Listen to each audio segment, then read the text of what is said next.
thunderstorm warning for Champaign County, southern Logan County, Clark County, northeastern Montgomery County, southeastern Miami County, until 8:15 a.m.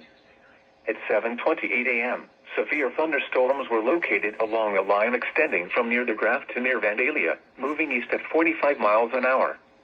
Hazard, 60 miles an hour wind gusts.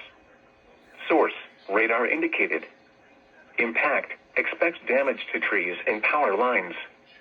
Locations impacted include New Jerusalem, South Vienna, Millerstown, Kaiser Lake State Park, New Carlisle, Terre Haute, Dial 10, West Mansfield, East Liberty, St. Paris, Buck Creek State Park, North Lewisburg, Harmony, Lisbon, Pickrelltown, Lippincott, Snyderville, Mutual, New Moorfield, and Plattsburgh. This includes the following interstates: I-70 in Ohio between mile markers 34 and 68. I-75 in Ohio between mile markers 61 and 62.